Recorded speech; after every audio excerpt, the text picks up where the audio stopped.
नवंबर साल 2011, एक महिला जिनका नाम लटोया एमंस, इनकी मदर रोज कैंपेबल एंड लटोया एमंस के 3 बच्चे थे जो कि 7, 9 और 12 साल के। वो एक साथ रहते थे। एक दिन क्या हुआ ना, लटोया एमंस और इनकी फैमिली मतलब लटोया एमंस, इनकी माँ और इनके 3 बच्चे 3860 कैरोलिना स्ट्रीट में इंडियाना में एक घर में शिफ्ट करते हैं। लेकिन घर शिफ्ट करने के कुछ दिन बाद इस घर में ऐसी घटनाएं घटने लगती हैं जिसको सुनने के बाद आपके रोंगटे खड़े होने वाले हैं। तो असल में घर शिफ्ट करने के कुछ दिन बाद मतलब अगले महीने दिसंबर में मक्खियों का बहुत बड़ा झुंड घर में घुस जाता है। लेकिन ये कोई ज़्यादा बड़ी डरने वाली बात नहीं है, बट इसके बाद जो हुआ वो थोड़ा अजीब था।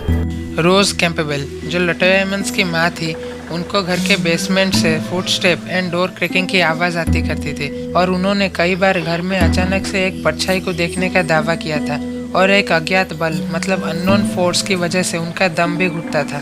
बात यहाँ पर ही ख़त्म नहीं होती। एक बार लटोया एमंस की जो 12 साल की बेटी थी, वो अपने दोस्त के साथ सो रही थी और सोने के दौरान वो अचानक से हवा में लेविटेट होने लगती है, मतलब हवा में उड़ने लगती है। और कहा जाता है जब तक उनकी बेटी नीचे नहीं आई तब तक वो कुछ प्रार्थना कर रहे थे ताकि उनकी बेटी नीचे आ जाए।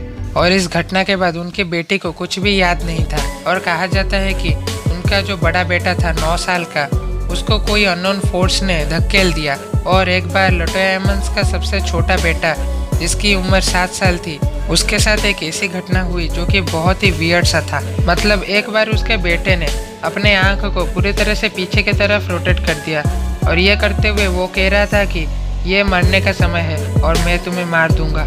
ये अजीबोगरीब घटना होने के बाद फैमिली सबसे पहले अपने फिजिशियन जिनका नाम था जेफरी ओन्युकुवु, उनके पास गई। और वो फिजिशियन जब इनके घर का दौरा किए तब उन्होंने बच्चों के अजीबोगरीब बिहेवियर को नोटिस करते हुए पुलिस को रिपोर्ट किया। और पुलिस के आने के बाद बच्चों को हॉस्पिटल ले जाया गया, बट हॉस्पिटल ले जाने के बाद भी उनके बेटे कुछ अजीब ही बिहेवियर कर रहे थे। उनका जो 9 साल का बेटा था वो कुछ अजीब ही एक्ट कर रहा था और उनका जो छोटा लड़का था 7 साल का, वो खुद को पीट रहा था और चिल्ला रहा था। बट इसके बाद जो घटना हुआ वो बहुत ही स्कैरी था। मतलब हॉस्पिटल के एक स्टाफ ने लटोया एमंस के सबसे छोटे बेटे को दीवार पर चलते हुए देखा और इसके बाद जब एक 37 साल का पुलिस कप्तान इनके घर को और इनको देखे तब उनका मानना था कि इस घर में कुछ ना कुछ तो असामान्य गतिविधि होती है। बाद में फैमिली ने भूत भगाने के लिए फादर माइकल मैजिनोट को बुलाए और इन्होंने 3 एक्सोर्सिज्म परफॉर्म किए, जिसमें से 2 इंग्लिश में था और एक लैटिन में था। और एक एक्सोर्सिज्म लटोया एमंस के ऊपर भी किया गया था।